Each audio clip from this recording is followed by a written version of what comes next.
उत्तराखंड के मुख्यमंत्री पुष्कर सिंह धामी ने यूपी के मुख्यमंत्री योगी आदित्यनाथ के नमाज वाले बयान का समर्थन करते हुए कहा कि सड़क पर नमाज नहीं पढ़ना चाहिए। इसके लिए उन्होंने कहा कि कानून से खिलवाड़ करने नहीं दिया जाएगा।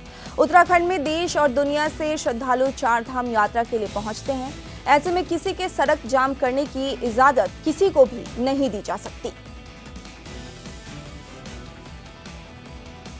देख रहा था कि कांग्रेस के एक बड़े नेता कह रहे थे कि सड़कों पर नमाज पढ़ने देना चाहिए। हमने कहा कि नमाज पढ़ने का जो स्थान है, नमाज वहीं पर होनी चाहिए। ये व्यवस्था है, इस व्यवस्था को बिगाड़ने का किसी को कोई भी अधिकार नहीं है। जो भारत की व्यवस्था कहती है, जो हमारी विधि व्यवस्था कहती है, हमारा प्रशासन कहता है, और चारधाम यात्रा चलती है, उस समय चारों तरफ शांत वातावरण है। चारधाम यात्रा कोई एक तरफ से नहीं चलती है। चारधाम पहुंचते हैं लोग तो कुछ देहरादून के रास्ते पहुंचते हैं, कुछ विकासनगर से पहुंचते हैं, कुछ हरिद्वार से पहुंचते हैं, कुछ कोटद्वार से जाते हैं, कुछ उधर रामनगर की तरफ से जाते हैं। कई तरफ से लोग वहां पहुंचते हैं। लखनऊ से आने वाले लोग उस तरफ से अपना रास्ता बनाते हैं, दिल्ली की तरफ से जाने वाले इधर से आते हैं, भारतवर्ष के अनेक कोनों से आने वाले लोग यहाँ आते हैं। इसलिए इस समय पर सड़कों को बिल्कुल जो है धार्मिक प्रदर्शन और इसका माध्यम नहीं बनने दिया जाएगा। ये हमने तय किया है कि किसी भी कीमत पर हमारे राज्य में आने वाले जो सनातनी हैं, चारधाम यात्री हैं, उनको कोई परेशानी न हो। वैसे भी इस समय में काफी ज्यादा संख्या में आ रहे हैं, तो व्यवस्था बनाना हमारे लिए एक चुनौती जैसा है।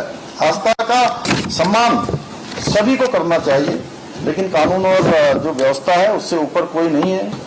इनको नमाज करनी है, करें भी, नमाज भी करनी चाहिए, जरूर करनी चाहिए। उनका अपना धर्म है तो उसका पालन करें, लेकिन मस्जिद, ईदगाह और ऐसे स्थानों पर पढ़ी जाए जहां पर वो व्यवस्था बनानी है। सार्वजनिक स्थानों को बाधित करने का काम नहीं करना चाहिए, किसी को आपके उससे परेशानी नहीं होनी चाहिए।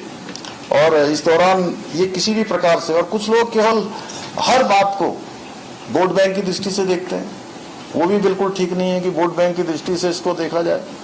इन सब व्यवस्थाओं में वोट बैंक से ऊपर आना चाहिए लोगों को। देवभूमि में तो बिल्कुल तुष्टिकरण का काम जो लोग करते रहे, वो सालों से करते रहे। हम ये सब काम तुष्टिकरण का बिल्कुल किसी कीमत पर नहीं करेंगे। देवभूमि की शांति, संस्कृति और अनुशासन से खिलवाड़ करने की भी हम किसी को अनुमति नहीं देंगे, क्योंकि ये ऐसा विषय था चूंकि लगातार चल रहा था। मुझे लगा कि आप सबके बीच में भी जरूर इस बात को कहना चाहिए। अभी